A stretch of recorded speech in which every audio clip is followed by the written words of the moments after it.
जय श्री राम जी का आशीर्वाद हम सब पर बना रहे। आज हम श्री रामचरितमानस में 29वें मास पारायण का भाग 9 पढ़ेंगे। पढ़ने से पहले अपने गुरुदेव के चरणों में नमन करते हैं।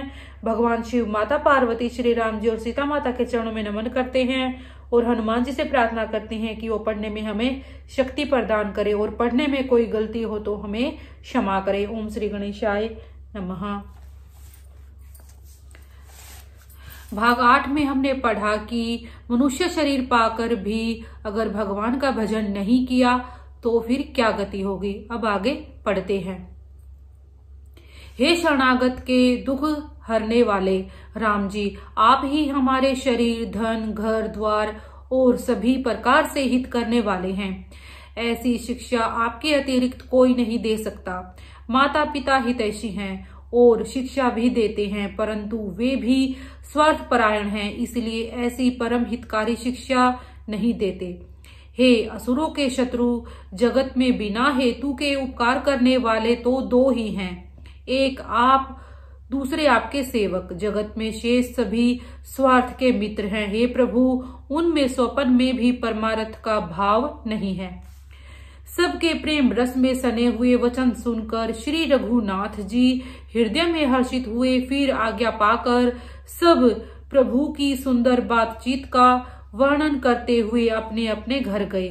शिव जी कहते हैं, हे उमा, अयोध्या में रहने वाले पुरुष और स्त्री सभी कृतार्थ स्वरूप हैं, जहाँ स्वयं सच्चिदानंद घन ब्रह्म श्री रघुनाथ जी राजा हैं। एक बार मुनि वशिष्ठ जी वहां आए जहां सुंदर सुख के धाम श्री राम जी थे।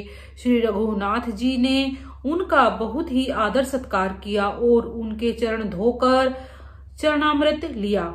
मुनि ने हाथ जोड़कर कहा, हे कृपा सागर श्री राम जी, मेरी कुछ विनती सुनिए। आपके आचरणों को देख देख कर मेरे हृदय में अपार मोह होता है। हे भगवान, आपकी महिमा की सीमा नहीं है, उसे वेद भी नहीं जानते, फिर मैं किस प्रकार कह सकता हूँ।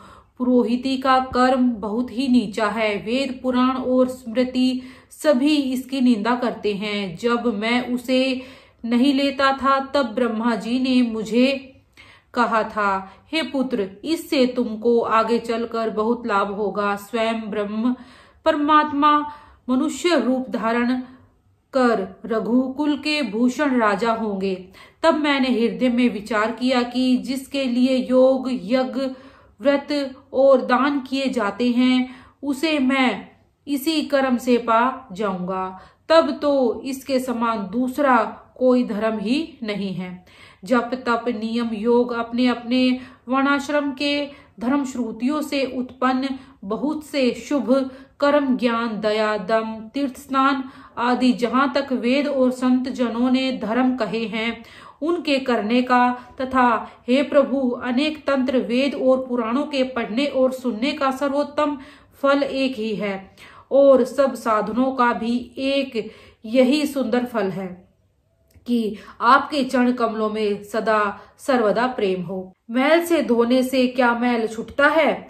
जल के मथने से क्या कोई घी पा सकता है? उसी प्रकार हे रघुनाथ जी, प्रेम भक्ति रूपी निर्मल जल के बिना अंतःकरण का मल कभी नहीं जाता।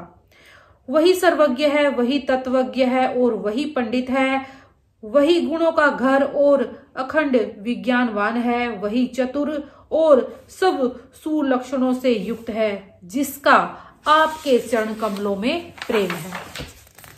हे नाथ श्री राम जी, मैं आपसे एक वर मांगता हूँ, कृपा करके दीजिए। प्रभु के चरण कमलों में मेरा प्रेम जन्म जन्मांतर में भी कभी न घटे। ऐसा कहकर मुनि वशिष्ठ जी घर आए। वे कृपा सागर श्री राम जी के मन को बहुत ही अच्छे लगे।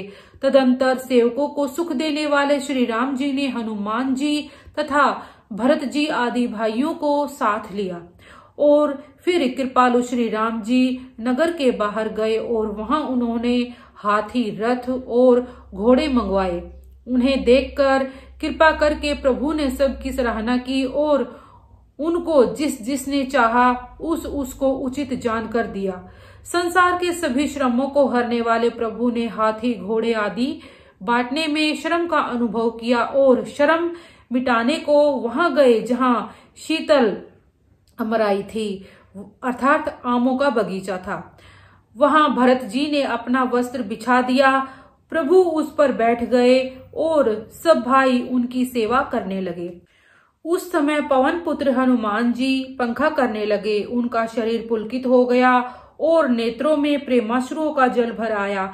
शिवजी कहने लगे, हे गिरिजे, हनुमान जी के समान न तो कोई बड़भागी है और न कोई श्री राम जी के चरणों का प्रेमी ही है, जिनके प्रेम और सेवा की स्वयं प्रभु ने अपने श्री मुख से बार बार बड़ाई की है। उसी अवसर पर नारद मुनि हाथ में वीणा लिए हुए आए। वे श्री राम जी की सुंदर और नित्य नवीन रहने वाली कीर्ति गाने लगे। कृपा पूर्वक देख लेने मात्र से शोक के छुड़ाने वाले, हे कमल नयन, मेरी ओर देखिए। हे हरि, आप नीलकमल के समान श्याम वर्ण और कामदेव के शत्रु महादेव जी के हृदय कमल के मकरंद के पान करने वाले भरमर हैं।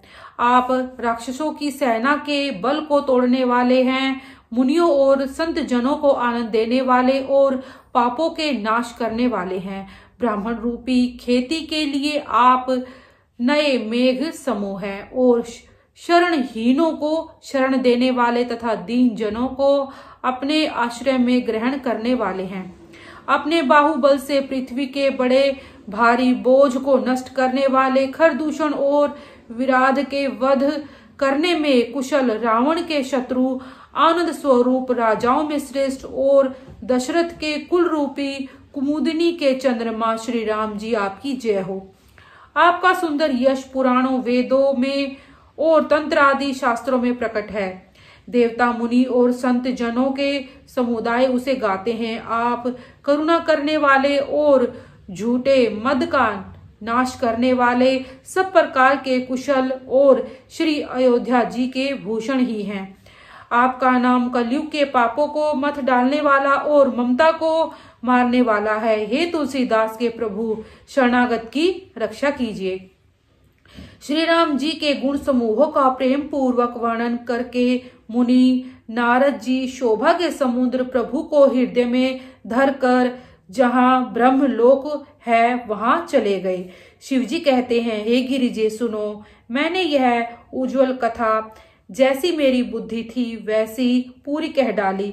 श्री राम जी के चरित्र 100 करोड़ हैं अथवा अपार हैं। श्रुति और शारदा भी उनका वर्णन नहीं कर सकते। 29वां मास पारण आज हम यहीं तक पढ़ेंगे। इसी के साथ बोलते रहिए जय श्री राम।